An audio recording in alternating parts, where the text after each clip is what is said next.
Hey guys, this is Jeff Stanek with Figured Out Baseball. We've got a great Figured Out Baseball podcast today with someone that I've known kind of from a distance for a long time.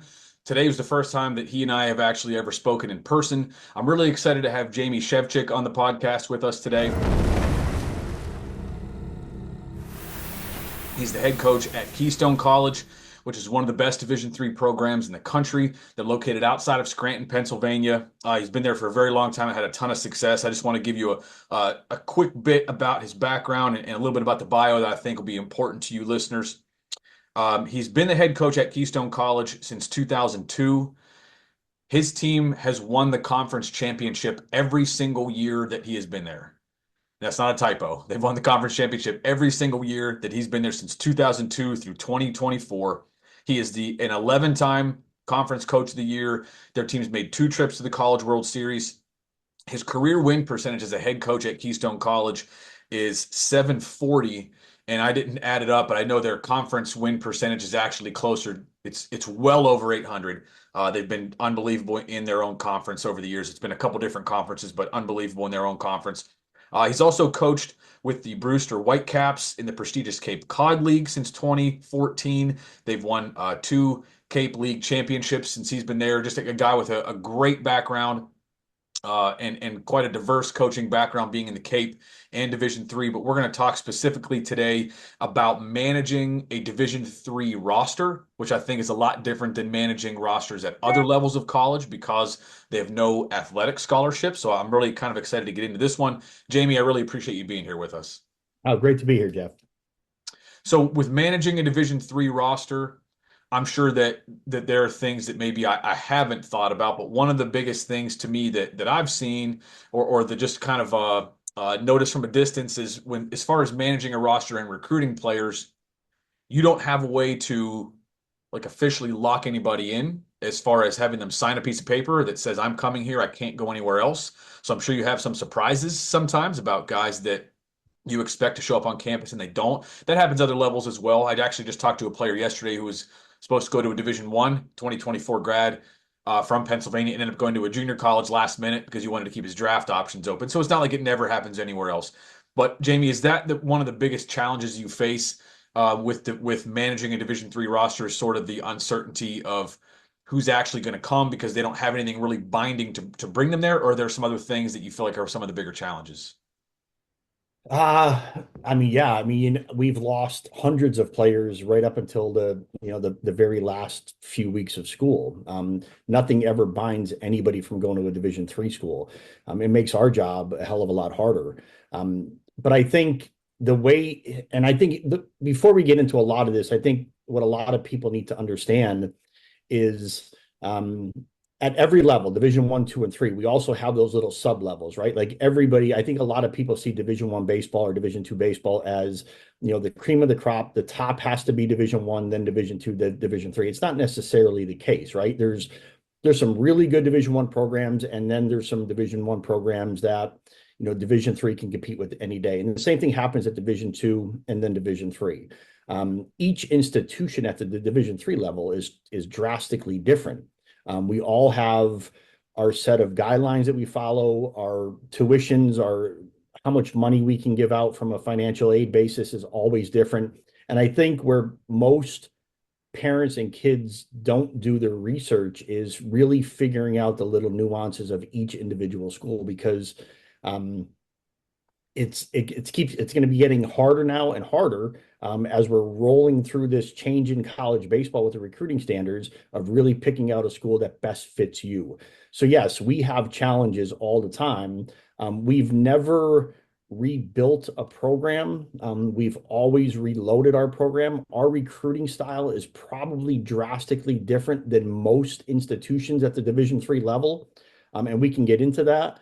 But it's also the way that Keystone has their commitment to our program is a big reason why we have the success that we have. And again, you don't have that at every single program. Um, we were doing the transfer portal 20 years ago before the transfer portal was the transfer portal. I feel like this is something that we've been doing since we've been here.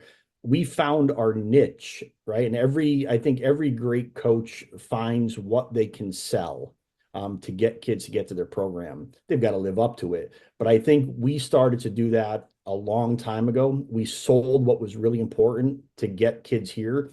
And we've also been really adaptable along the way. We've adapted over the years as the landscape of college baseball has changed. And I think that's been a big help for us as well. So we're plugging along. We're getting the kids that we need.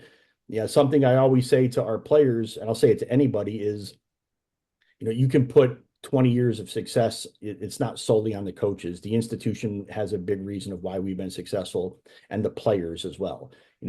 Nobody ever won the Kentucky Derby riding a donkey, right? You need the horses to be successful, and we've had the horses over the last 20 years. All right. So you said that what you sell to players is what you believe gets you a lot of the horses that you have, and you focus on what's important. Does that mean that you focus on what's important for the individual, or does that mean that you focus on what's important for just a baseball program as a whole when you're talking with players? So as far as what you're selling and what's important, what does that mean for Keystone College? I look for a certain kid. I'm not going to go to, Fort Myers or Jupiter and, watch 8,000 kids play where, 7,999 of them can tell me that they're not going to a Division III school. I'm not going to waste my time with that. We try to recruit the best possible freshmen that we can. They're the program's future. But we know that nobody grows up in this day and age with their dream school of going to outside of Scranton, Pennsylvania to Keystone College. I understand that. We do land a handful of really good freshmen, but our main recruiting style is, we're going to go out and we're going to find those kids that are in the transfer portal. Like I said, we're going to find those kids, those bounce back kids, those kids that need a new home, a fresh start. We've always been an older, more mature team dating back 20 years ago. This is why we've had the sustainable success. But we are set up for those kids to come in, and there's a lot of things that they were able to do coming out of Keystone. We went through a stretch of 4 years where we had 9 draft picks. Can you get drafted out of a Division III school? Of course you can. We've proven that you can do that. You want to go to a school where you can win, right? And how many schools, now that we're 20 years into this, can say in front of a recruit, if you come to this school, you're probably going to have a really good chance that you're going to win a championship and move on and play in a regional and have a shot to go to the College World Series. Unless you're going to play for Gino Auriemma at UConn, there's not a lot of schools out there that can almost guarantee, and I don't mean that in an arrogant way or a cocky way, but if you want to win, this is the right place for you. That you're gonna have a legitimate shot to win. So there's some things that we built into the recruiting system that we don't have to sell or lie about or fudge. There's some truth to everything that we're providing. When I talk to players and families, because I get a lot of messages from players and families who just want some direction in recruiting or whatever it is. And I shot a video. I get questions enough about it, often enough that I shot a video about it as well, about that kids probably are going to put the wrong emphasis on the wrong things coming out of high school when they're picking a college. But after they're in college for a year or two, I think their priorities sort of realign. And what I think most high school players make a mistake on is the two things that are going to make you happy in college. And maybe you have a different opinion. I'd love to hear your opinion. But in my opinion, the two things that are going to make you happy as a college athlete are playing and winning. And if you're not doing both of those things, you're probably going to end your college career with some regret, or you're not going to stay in the same place the whole time, particularly if you're not playing. I've never known a guy to be on a college team that hasn't played for 2 or 3 years and has played a backup role for multiple years, who's happy with that and who doesn't think, I've put in all this time and effort into practice. I want to go somewhere where I'm going to get a chance to actually compete. I've also never known a guy who's been on a team that's been under 500 for 4 years and come out of there, really satisfied with their career. And I'm sure, are those some of the kickbacks that you get? Either number one, the guys that are transferring down to you, either the guys that weren't playing enough or the guys that weren't winning enough? Are those some of the guys you're getting from transfers you're getting? 100%. I feel like when you're a 17-year-old kid, winning and playing is not the priority for you. You don't the priorities change. When you're a 17-year-old kid, you're choosing a school based on location. You're choosing a school based on the weight room. You're choosing a school based on how nice the field looks and where, how big your campus is.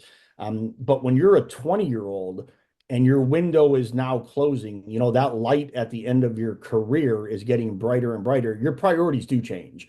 Now it is about winning. Now it is about all of those other things, those superficial things that don't impact your career or your growth as a player, they don't matter anymore. Now it's about salvaging some part of your baseball career that you can really be proud of and probably go back and respect. And that's going to be the winning part, being part of something that's really special. And I say this to every kid that I sit across the room from is, I know this is hard for you to see, but when you're choosing a school, put the priorities on a piece of paper. What are the things that you want to accomplish as an individual over the 4 years that you're there?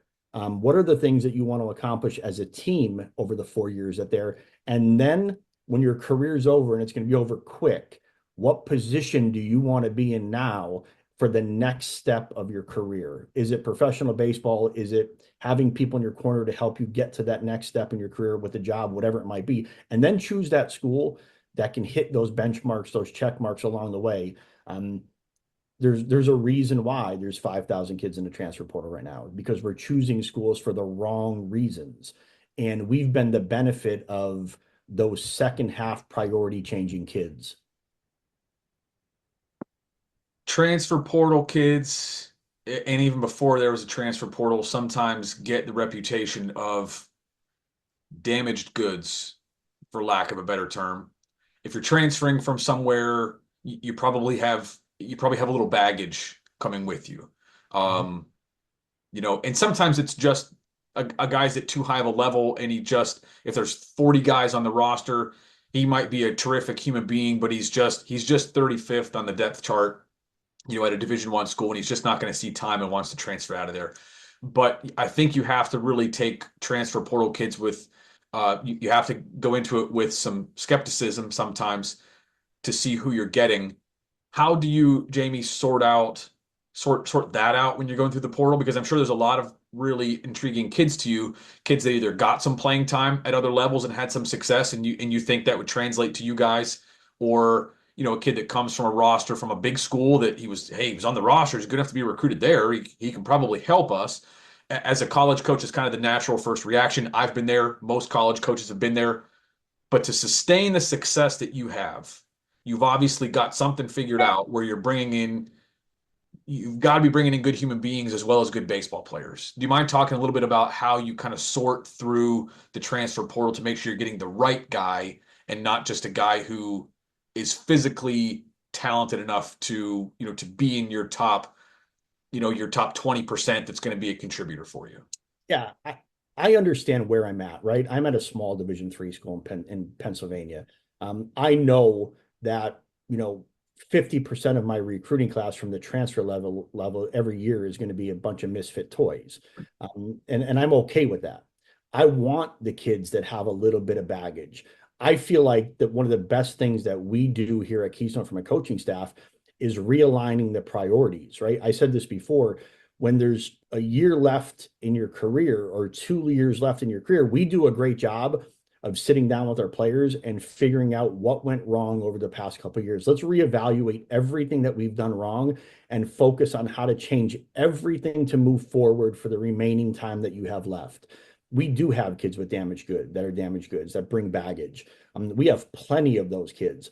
But while you're here, our philosophy is always going to be, let's make sure that we take these kids and we develop these kids, not just from a baseball standpoint. Let's develop these kids into really good human beings. Let's correct some of the mistakes that they've made over the past couple of years. The baseball stuff is going to take care of their stuff. The talent is already there, but let's change, let's try and change some of the things. Most kids are damaged goods because they have some sort of horror story that has happened with previous coaches or insecurity issues.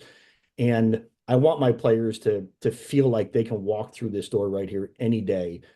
I've got 3 daughters, so my boys are my boys, and they're my sons, and that's the way that I treat them. And I feel like if you can take that player and get to know them from a personal level, man, there's nothing that those kids won't do for you. I feel like kids play in spite of their coaches, or they're going to run through a brick wall for their coaches. And what we try to do is give them something that they've never had before and give them a reason to trust again and play for your coaches and get on the same page. And I think that's where we probably do our best coaching.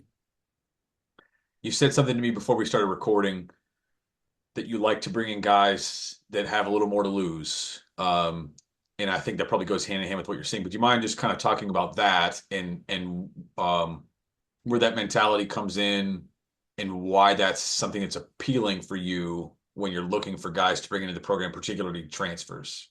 Yeah, I've grown for the last 25 years, and I was probably one of those players too, where, a lot of this goes back to who I am as a coach. I was a super talented player coming out of high school, and I screwed a lot of things up. When I went to college, I wasted my parents' money, and this is something that I am open and honest about to my players, to anybody. I was a terrible student. I, pissed away a whole lot of opportunities from a baseball standpoint, from a professional standpoint, and I can relate to a lot of those kids. If you're that coach who's never struggled, who's never, who's been the guy that does everything right, that's a hard time relating with somebody, um, you have no idea what some of these kids are going through. I can. I know exactly what a lot of these kids are going through. I know when to call out a kid on the field and when to have a closed door meeting, right? A lot of that comes down to me getting to know who those kids are.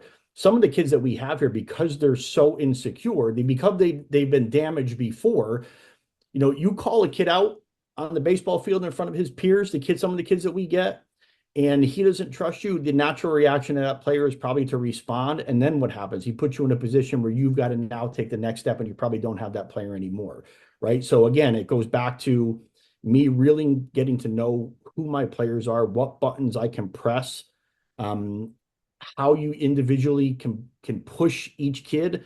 But a lot of that comes for them kids genuinely knowing that I really give a shit about them and I care about them. So there is, it's a dynamic of not exactly what we're not always recruiting talent. The talent needs to be there. We are going to evaluate some of the baggage and how extreme it is, but for the most part, I think we have a really good success of turning those kids into something really damn good. I'm sure that has to do with the culture as well, and the other teammates they're going to have when they get there. I know that all plays a part in it. Jamie, as we kind of wrap up our time here, can you just talk? Can you maybe give me what you feel like is the most important thing for sustaining success? I've never interviewed somebody before, and I don't know the quick math, 22, 23 straight conference championships. That's insane. It's insane in college baseball for anybody to have that kind of sustained success. If you could kind of boil it down to one, maybe two things that you feel like are absolutely paramount to you sustaining success like you have at Keystone College, what do you think those would be? Whether it's coaching, the culture, whatever it is, just getting the right talent in there every year. What do you think are the top one or two things for you?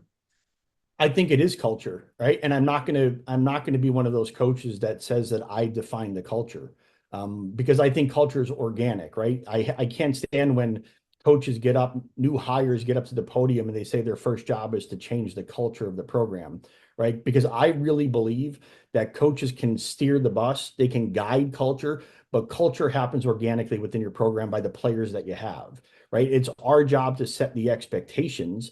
And I think that's where what we do really well is we set the expectations of what our program is going to be like. What is at stake at the end of the year? Do you really want to be that team that loses the first conference championship? Right? There's a lot of pressure that we put on these kids in a good way.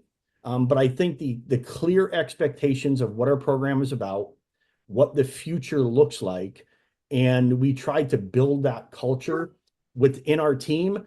But again, the players organically have to take that over and run with it. We've had some teams that I never thought were going to win a conference championship that played for a national championship a few years ago. And then we've had teams that were really damn good and have fizzled out into a regional. So I just think that myself and our coaches, we relate with our players very well, and we get to the level of them where they can trust us and believe in what the end goal is going to be. Um, and that's probably the most important thing that we've been able to put forward over the last 20 some years. This is Jamie Shevchik, everybody. He's the head coach at Keystone College, one of the best Division III programs in the country, located in Eastern Pennsylvania near Scranton. Jamie, I really appreciate the time and the insight into Division III baseball. We kind of discussed this before we started recording, but I hope this isn't the last time you're on here, and I hope the next one that we record can be, a longer podcast where we can get into more topics. But today we talked about building and maintaining a Division III roster. I really appreciate all the insight you shared with us. I appreciate it, Jeff. Thank you.